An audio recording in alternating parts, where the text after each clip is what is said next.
A good friend of mine that some of y'all know named Kirk, who's an Occupy member that started out in San Antonio, wanted to be here today, but couldn't make it because of work, and I'm going to read something he wrote for us here. Under normal circumstances, no one would be at this funeral. This grave would not be marked, loved ones would not have known until it was too late, and apathy, the too common plague of apathy, would have succeeded yet once more. But this time was different. Someone, to be specific, one of many incredible nurses, went out of their way to make sure this time was different, to track down Jack's family, working tirelessly to ensure that Jack's grave would not join the ranks of countless unmarked resting places.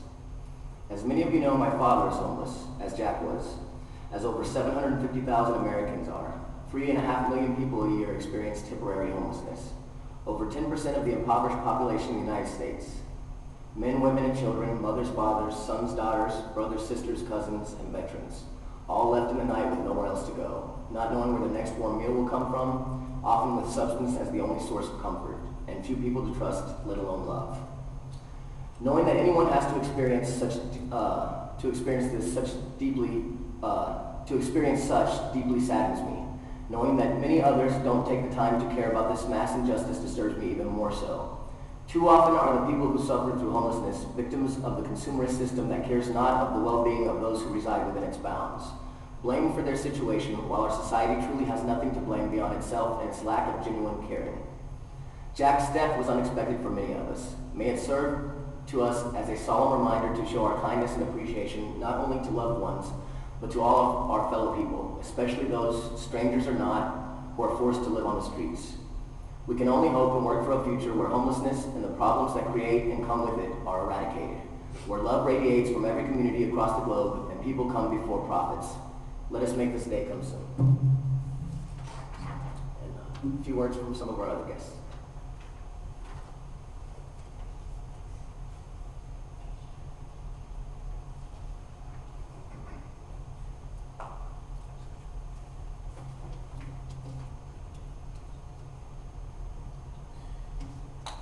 Good morning to Bubba and the Ridgeway family, relatives, friends of Jack. Here it is on Saturday, May 19th, 2012 in Austin, Texas.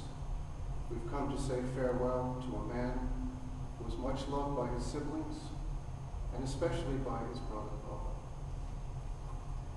Bubba has asked me to say a few words today on behalf of the departed Jack, who he loved so dearly, and I am honored to do so. I come as a member of Occupy Austin interfaith group, but also as a friend to Bubba.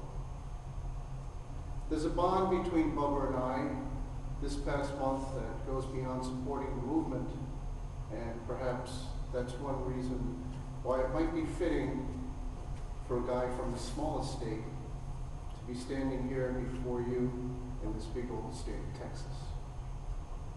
You see, Bubba and I have experienced personal tragedy and death recently in our families.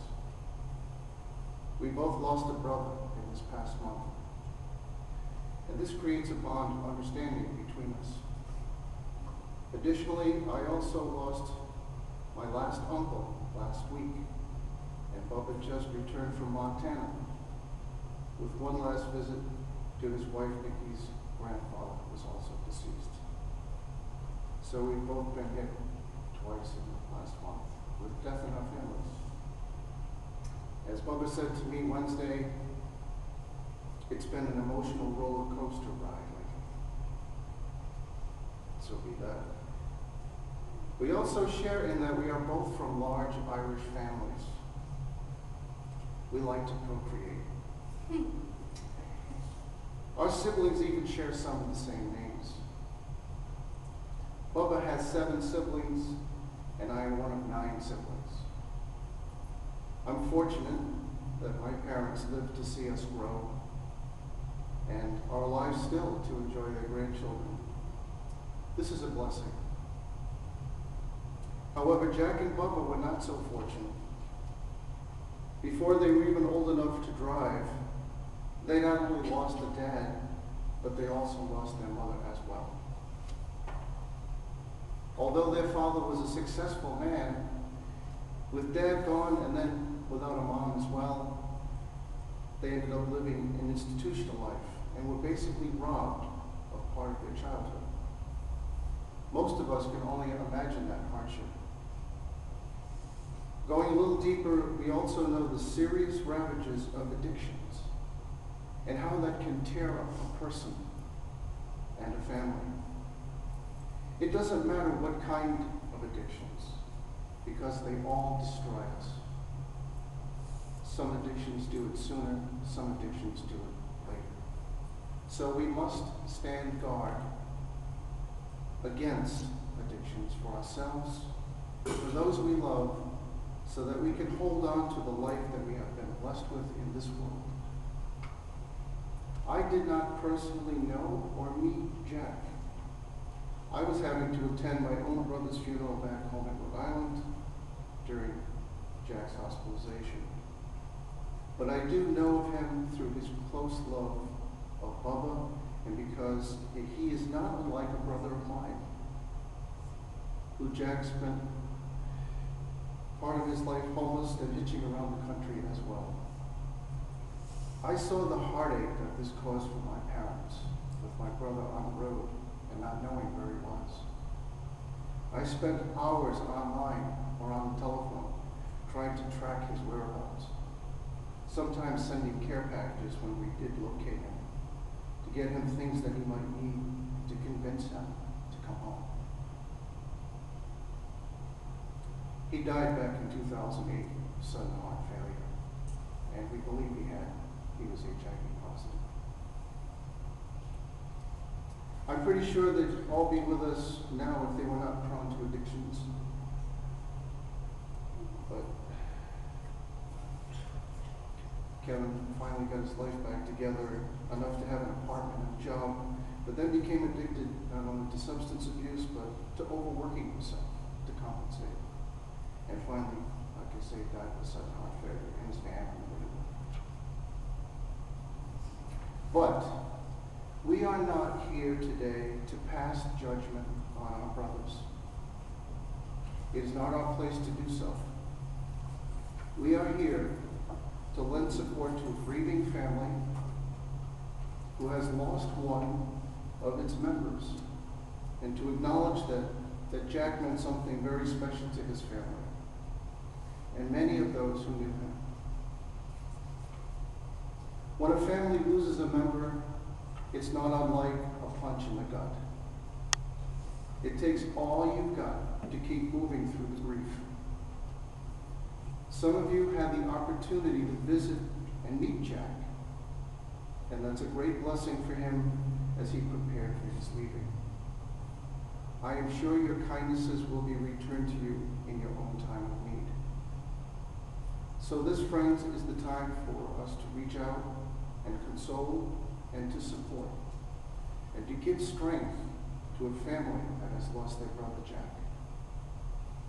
I will end with this Irish blessing. Jack, may the road rise to meet you.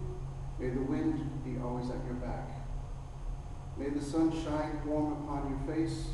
May the rains fall softly on your fields until we meet again. And may the Lord hold you in the palm of his hand. You were loved on earth, Jack, and now we carry you in our hearts.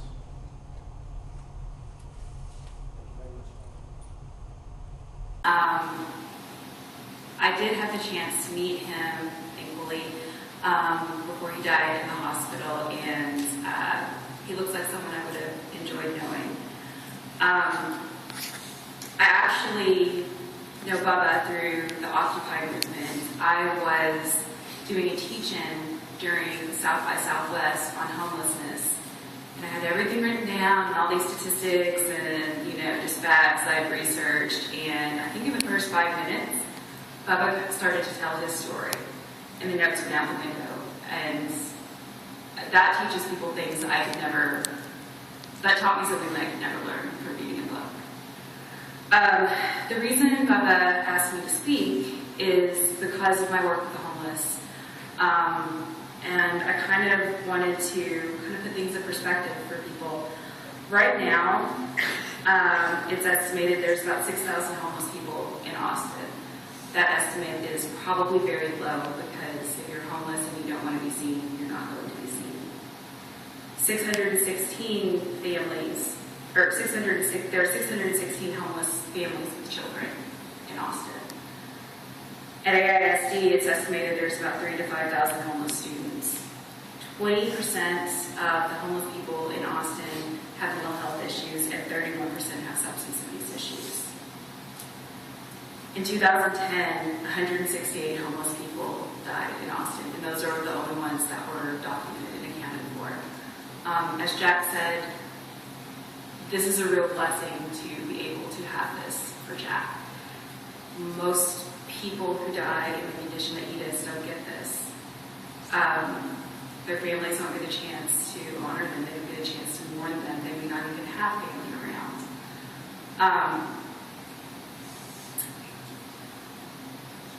One of the things that I think, hopefully one of the good things that can come out of this, and I think Jack would agree, I think Bubba kind of talked to him about how we kind of wanted the service to go.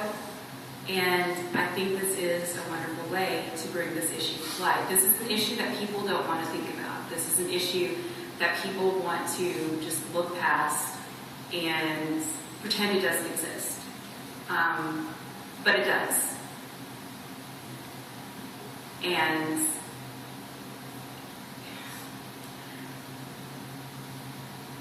we can't just, ignoring it isn't going to make it go away. One of the things that Bubba and I have talked about possibly doing is starting a foundation in Austin to help pay for funerals for some of our homeless citizens that die. I personally don't know anything about starting a foundation, so if anybody does, I would appreciate your help, and we would like to do that in Jack's name.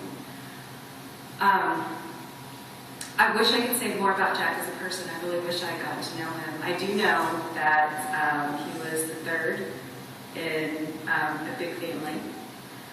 I know that when he was about 8 or 9, Bubba told me he saved their baby brother's life. And I know from just talking to Nikki earlier that he was an awesome person.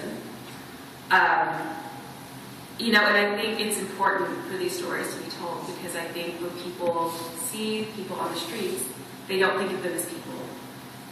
They don't think of them as having the same feelings as they do, or the same thoughts, and the same, even some of the same experiences. Jack was a person just like you and I were, and I'm so thankful that we're able to honor him today. I did want to read a quote that one of our very good friends from Occupy, Lainey, posted on her Facebook today, and I saw it and I said, this has to be read. I feel like people don't understand that homeless people are people. Your lives are often complicated and not particularly perfect, and so are theirs, only they have nowhere to hide. I think that's something really important to remember. That's really all I have to say. Before I sit down, though, can we give a big sparkle for Jack?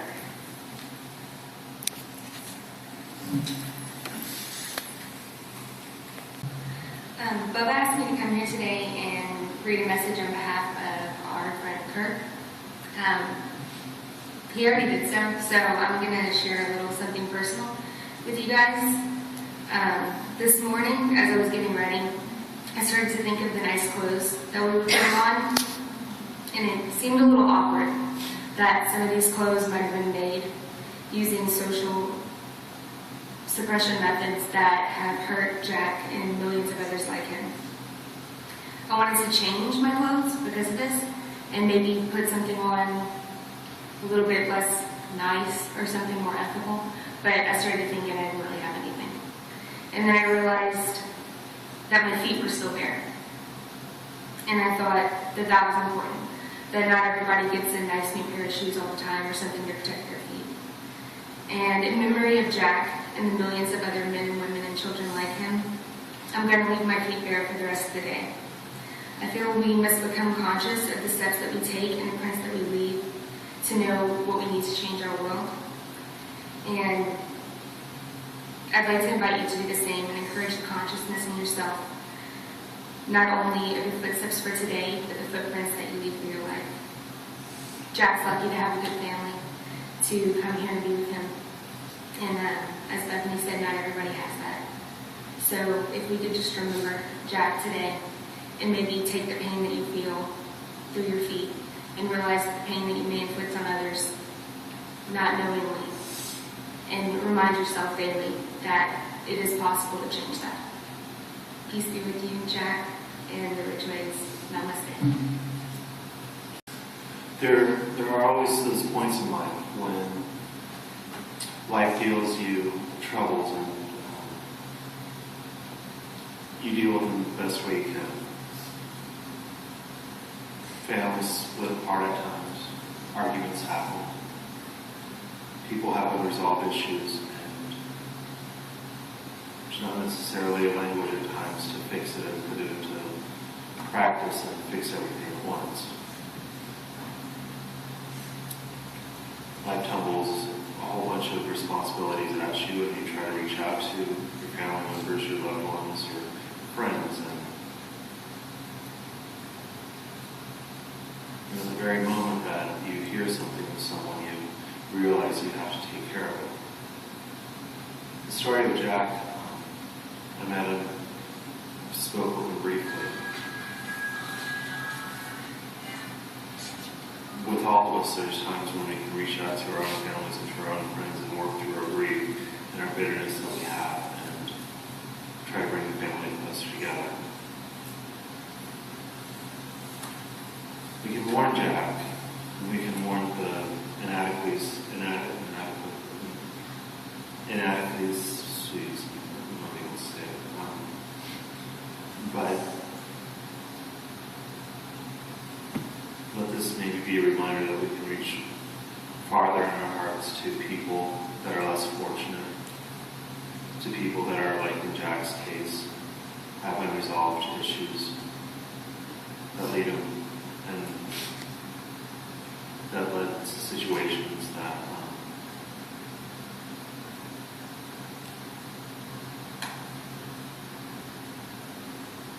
I guess when Jack closed his eyes and took his breath, he fell into another person's arms.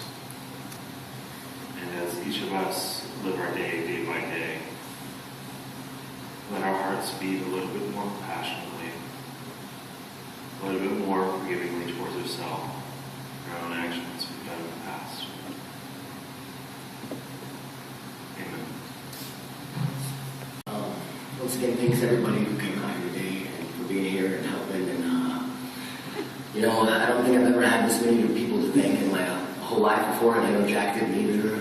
Starting with that nurse that Kurt was talking about, this lady went beyond her job description and worked for almost 2 weeks trying to find us with almost no information whatsoever. Jack couldn't talk or anything. So it started with her, and when I arrived at the hospital, I've been homeless myself. I've grown up in the system. I've seen how things really are as opposed to how they tell you that things are when you're a kid. And if you're homeless and you go to the hospital in San Antonio, at least where I've been, they don't really treat you like a person, and that's what I was expecting to find when I went to Austin, and I was surprised that at least on the ICU unit of that, the 6th floor there at Breckenridge, they were treating my brother like a person. I don't know if that's just because he was so young or if that's how they were, but I met some people there that, you could tell what was going on, same as what we're doing right here. It was different this time, and Jack's very lucky and my family's very lucky that it was, but every day, I think it's probably more than one of that happens to that's not lucky,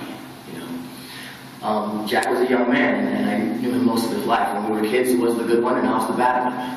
He, like Bethany was saying, he's the only person I've seen save another human being's life right in front of me, and he could have got himself killed doing it. He was about 8 years old, he didn't think twice. I don't think he even thought about it at all. I think he just did it, If my younger brother ever has kids, everybody that ever comes up to him, they're going to owe their lives to, his big brother Jack.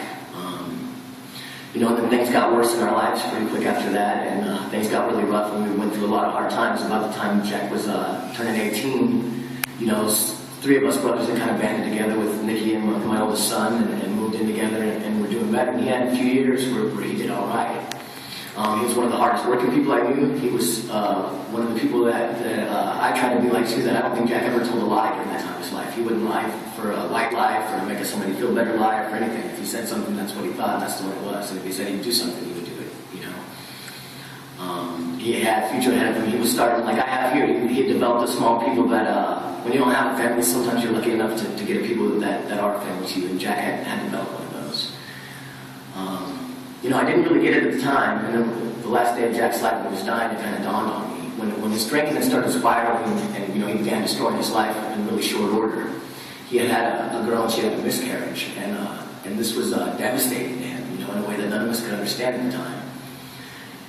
And, maybe being a big brother, sometimes you're arrogant and different things and you don't see, but it was really clear to me the other day, like I got my kids and I got my wife, and the way we grew up, we're not really afraid of any consequences because all these things have already happened to us. We've been in jail, we've been in the streets, we've been all these bad things. So when it's just you by yourself and you're not afraid of consequences and you see how this world is all around you, sometimes you don't want to do it anymore, and then some of us, and I know it's not just me and my brother, but that's a lot of people, and those people that don't fear the consequences and don't want to do it anymore, sometimes you want to just kill yourself because you don't think that's right too, and you do things like Jack did. He was a highly intelligent human being. And a good person, and he chose to drink himself to death, And what does that say about the society where you're so hopeless? Jack's only hope, the reason that miscarriage devastated him is because he doesn't have what I have. The days that I don't want to do it, and I would rather do something else, I have to because I have them,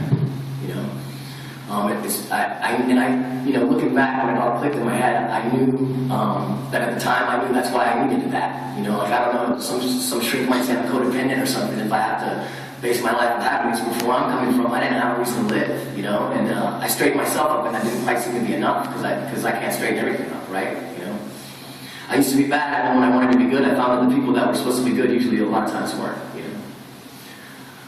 So that's what happened to my brother, It's been really tragedy after tragedy in our life for, over 20 years now, but this one was a lot different. It's been really hard not to think about things about what if there had been an Occupy movement, back then. What if I had this circle of friends? What if we weren't alone? What if there was such a thing in this country as community like Occupy is trying to make, What if, my neighbors in my neighborhood knew me as well as all of you do, and other occupiers across Texas have gotten to know me? It doesn't make sense that they don't. I really think there's something to be said for, maybe this culture, these people here in this United States as a whole, maybe half the reason we're so easy to manipulate is because we're all by ourselves out here. Nobody knows their neighbors and the ones across the street and ones like that. That's something I want to do better. And another thing I want to start doing is, like Bethany was saying, I want to come up to Austin and work on the homelessness issues, and pretty much all of Occupy Austin's issues I'd like to get involved in too. But Jack made Austin his home for the last at least probably 6 years of his life. I'm sure he would have came back to our house if he could have been able to drink, endlessly drink there, and that wasn't cool, so that's why he didn't really come home. Anyways, I just want to thank everybody for being here today. It really means a lot to me. All the people at home that aren't here that I know are making a video of this, and many people that aren't here today helped support us during this time. A lot of people that had never met me yet or only know me on the internet. A lot of people that I had met, just briefly, like some of you here. Austin, in specific, the occupiers in Austin supported me a lot, and they gave money for us to do this, and they did other things too, and there was quite a bit of emotional support. I saw occupiers in Australia talking about my brother in New York and in Northern Ireland. It's really, coming from where we come from, that's really overwhelming. Before this, if there was anything that was always constant during the tragedy, is that we were all alone, and maybe now it's a little late for Jack right at the end, but it's not alone now, And the time we were able to spend together, he wanted his story to get out there. So I kind of plan to, the same things that led Jack to where he is right now led me to be a protester the way I am, to view things the way I view them. And, I plan on remembering that this is just special to us because Jack was my brother, but this is happening to people every day, and I don't want to ever forget that, and I want to be out there. I want to try to do my best to redouble my efforts. Thank you, everybody. I didn't really prepare anything. I just wanted to go, so that's what I got. I just want to stress thank you to everybody. The ones that could be here and that couldn't. And my really good friend Lainey, who's a really good occupier too, she's going to sing a song for us, and I think it's going to be really good because she sings better than anybody I know. Thank you. Hi, my name's Lainey, and I didn't know Jack, but I know Bubba, and I know a lot of you in here. I was blessed to be a part of the Occupy movement in San Antonio in the fall, and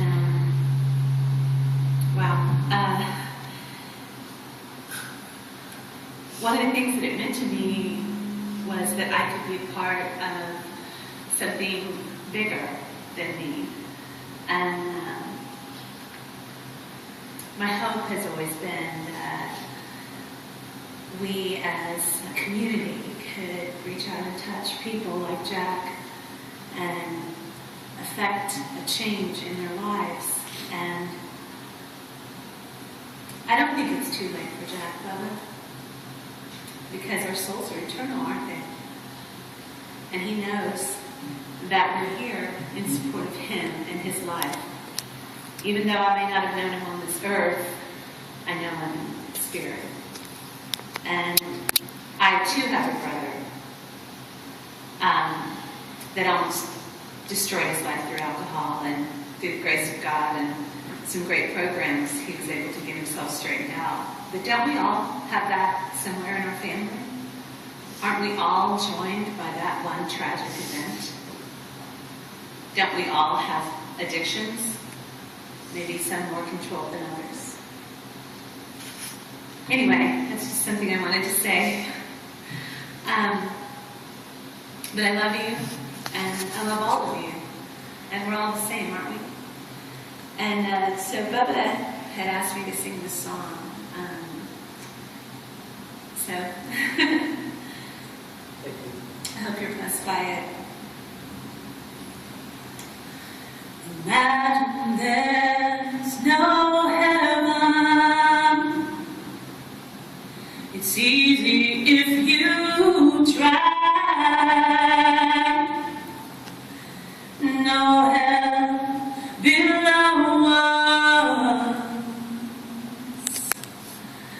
Above us, only sky.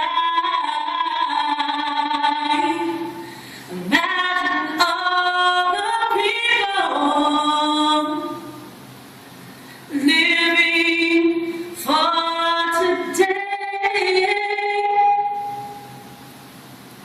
Imagine there's no countries. It isn't hard to do.